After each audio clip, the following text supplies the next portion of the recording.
के माध्यम से रोहिणी आयोग के सिफारिशों के संबंध में कुछ संकेत और जानकारी मिली है और उससे जो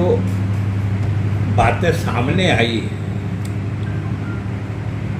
उसने बिहार सरकार और मुख्यमंत्री नीतीश कुमार के निर्णय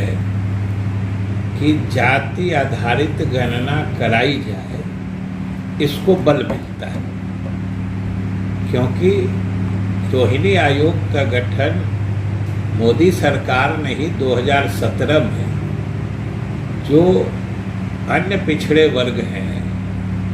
उनके विभिन्न जातियों के बीच आरक्षण के लाभ किस तरीके से मिले हैं अलग अलग जातियों में, उसके अध्ययन के लिए ये आयोग बनाया गया था। और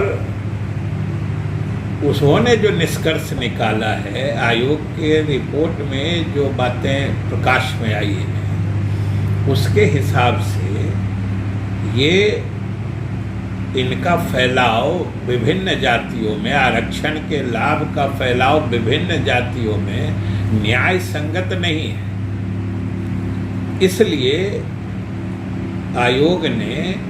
पिछड़े वर्गों को भी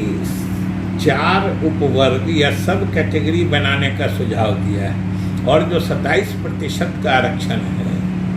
उसको भी उसने चारों श्रेणियों के लिए अलग अलग प्रतिशत निर्धारित करने की सिफारिश की है, क्योंकि कई जातियां ऐसी हैं जिनको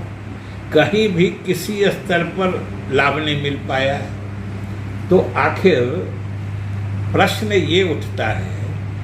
कि अगर अलग अलग सभी जातियों की सामाजिक और आर्थिक स्थिति का अध्ययन या आकलन या गणना सरकार के पास उपलब्ध नहीं रहेगी तो फिर आरक्षण का लाभ भी विभिन्न जातियों के या विभिन्न समूहों के हर जाति तक फैलाने का काम कैसे सरकार कर पाएगी। आज उसी आंकड़े की जरूरत है जो बिहार सरकार का निर्णय जाति आधारित गणना कराने का रहा है। उसके माध्यम से जो आंकड़े आने वाले थे, जैसे चाहे पिछड़े वर्ग हो, सवर्ण हो, दलित हो, जिस भी वर्ग के हो, अल्पसंख्यक हो, उनमें भी जो अलग अलग जातियां हैं उनके सामाजिक और आर्थिक स्थिति का सर्वेक्षण और आकलन कराना ही इस गणना का उद्देश्य था, जो केंद्र सरकार की असमंजस या अनिर्णय की स्थिति को दर्शाता है। नहीं तो सेंसस जो समझिए कि 10 साल में होना ये बाध्यता है, उसको भी लगातार सरकार आगे बढ़ा रही है। और हम लोगों ने तो नीतीश कुमार जी के नेतृत्व में आग्रह किया था कि 2021 वाली जनगणना ही जाति आधारित की जाए, जिसके लिए हम लोगों ने मतलब मुख्यमंत्री के नेतृत्व में सर्वदलीय प्रतिनिधि मंडल भी मिला था प्रधानमंत्री महोदय से,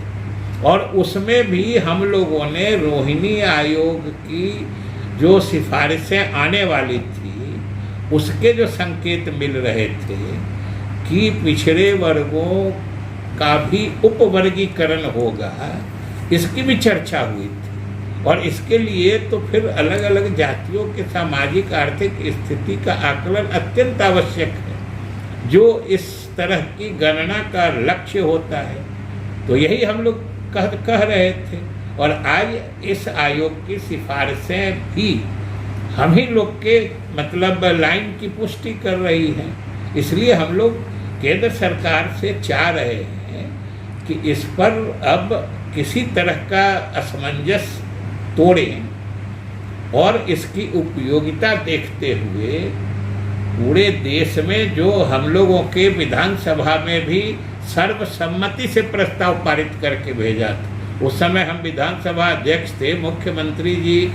के तरफ से ये प्रस्ताव आया था और विधानसभा में सभी दलों ने इसका समर्थन किया था। 2 बार ये प्रस्ताव जा चुका है, तो वहाँ पर वो करें नहीं तो कम से कम केंद्र सरकार की तरफ से न्यायालय को भी कहें कि बिहार सरकार को करने की अनुमति दे दें। हम लोग तो काफ़ी काम आगे बढ़ा चुके हैं और न्यायिक हस्तक्षेप से हम लोग का मामला रुक गया है। नहीं तो बिहार सरकार तो हर हाल में जाति आधारित गणना कराना चाहती है और ये बिहार के वैसे गरीब लोग या गरीब लोगों की वैसी जातियाँ जो आरक्षित वर्ग में होते हुए भी आरक्षण का लाभ नहीं ले पाती हैं, वैसे लोगों के लिए भी हितकर होगा।